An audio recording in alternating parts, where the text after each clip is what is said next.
Halo semuanya, di video kali ini aku pengen ngasih tips ke teman-teman bagaimana caranya mengelola keuangan supaya uang gajian kita tuh nggak cepet habis dan kita bisa nabung setiap bulannya.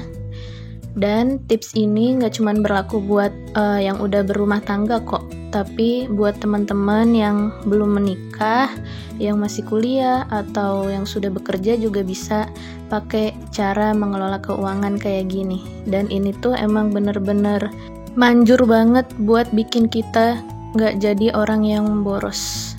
Dan ini aku mau ngasih contoh untuk budget bulanan aku di bulan Juli.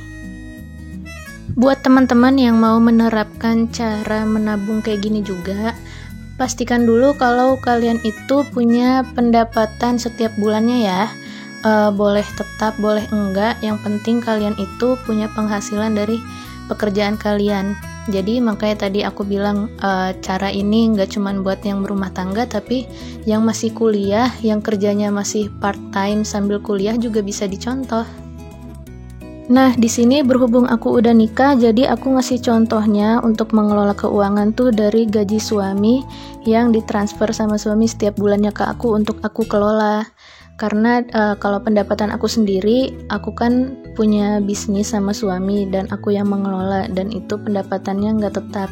Jadi di sini aku cuman ngasih contoh hasil gaji yang ditransfer suami ke aku setiap bulannya. Nah, di sini suami tuh selalu transfer aku setiap bulan sebesar 4 juta. Dan itu 4 juta udah di luar dari biaya untuk ngasih ke orang tua setiap bulannya, sama biaya suami untuk servis motor, untuk bensinnya. Terus abis itu kalau misalnya dia pengen jajan, beli minuman, beli makanan di kantor gitu. Nah, itu tuh di luar itu semua ya, 4 juta. Jadi aku nggak megang biaya uang jajan suami, nggak megang biaya untuk bensin, servis kendaraan, dan untuk dikasih ke orang tua tuh aku nggak mengelolanya di 4 juta ini gitu. Jadi di pendapatan yang 4 juta yang ditransfer suami ke aku, pertama tuh aku sisihin untuk tabungan 10%, berarti 400.000 untuk tabungan setiap bulannya. Terus ada dana darurat 300.000 sama sedekah 150.000. Jadi 3 poin itu tuh yang wajib banget disisihin setiap bulannya dengan total 850.000. Setelah aku tulis 3 poin utama yang gak boleh diganggu gugat sama sekali, selanjutnya aku nulis poin-poin pengeluaran yang lainnya. Ini tuh terdiri dari 9 poin. Yang pertama itu pengeluaran aku sama suami setiap bulan tuh di listrik. Listrik itu pengeluaran aku tulis di sini perkiraannya 300.000. Terus wifi 360.000 rupiah. Terus ada BPJS, ini cuma BPJS aku doang, itu 100.000 rupiah.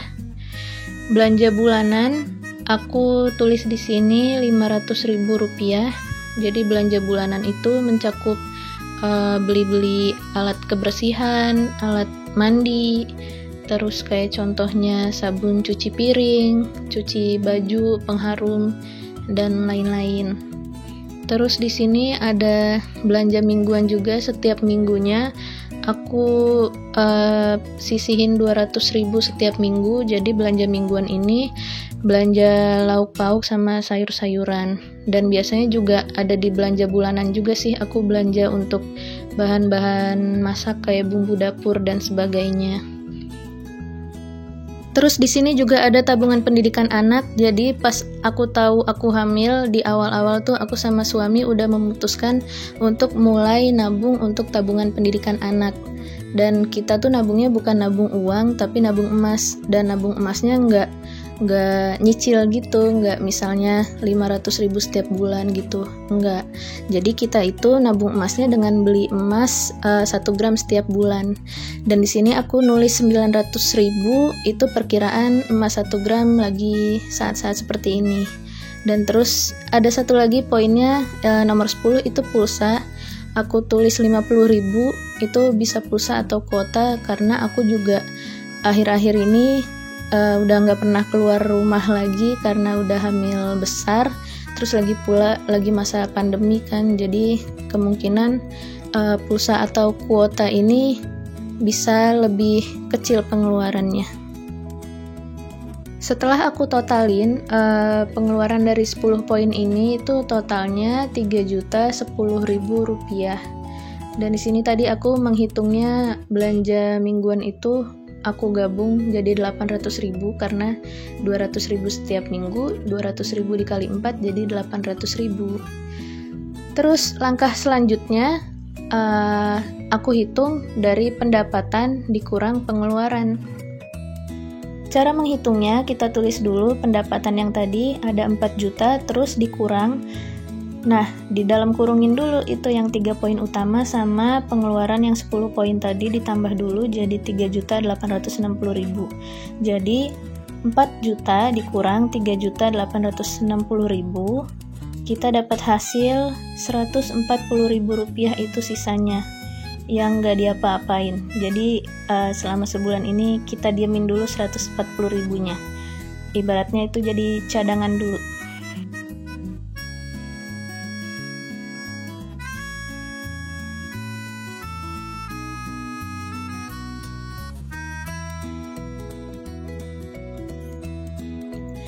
Sekarang kita lanjut ke halaman kedua. Jadi kita nggak cuma nulis budget bulanan untuk pendapatan dan pengeluaran aja, tapi kita juga harus mengevaluasinya nanti di akhir bulan. Jadi di sini contohnya aku tulis dulu evaluasi untuk bulan Juli, dan emang harus ditulisnya setelah kita tulis yang di halaman pertama tadi ya teman-teman. Jadi nanti kita bisa tahu nih di akhir bulan pengeluaran yang udah kita tulis tadi tuh ada sisanya, ada lebihnya, atau malah minus gitu. Nah, nanti di sini buat teman-teman yang punya penggaris, aku saranin lebih baik bikin tabel ya. Karena di sini aku nggak punya penggaris guys, jadi aku nggak pakai tabel, nulisnya kayak gini deh. Jadi di tabel itu nanti ditulis ada nomor, terus abis itu jenis pengeluarannya. Jadi pengeluaran yang tadi tuh ditulis semua, dan di sini aku gabungin dari atas tuh tabungan yang 10% sampai pulsa atau kuota tuh aku gabungin. Terus di samping pengeluaran nanti teman-teman nulis ekspektasinya berapa.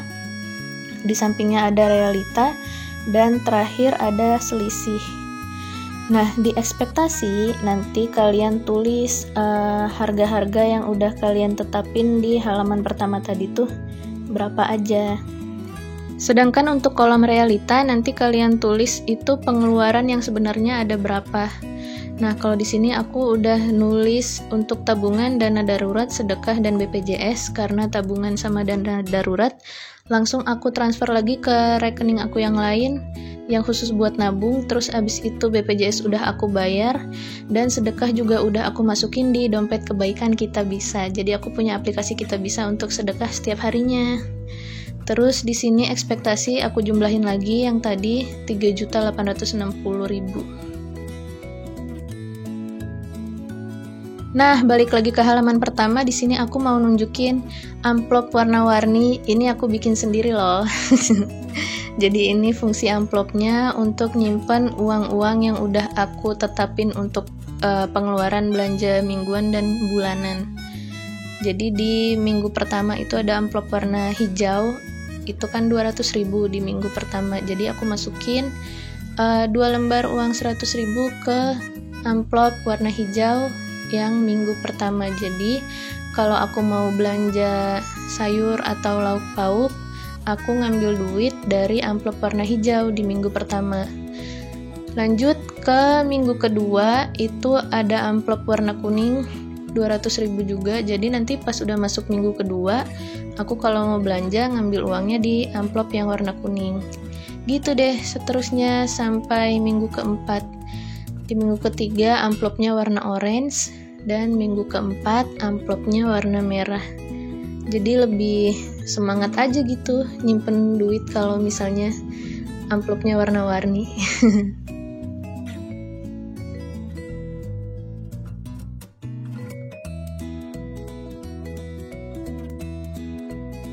Dan gak cuman untuk amplop belanja mingguan, tapi aku juga nyediain amplop untuk belanja bulanan, ini yang warna biru. Jadi yang uang 500.000 untuk belanja bulanan aku taruh di dalam amplop warna biru.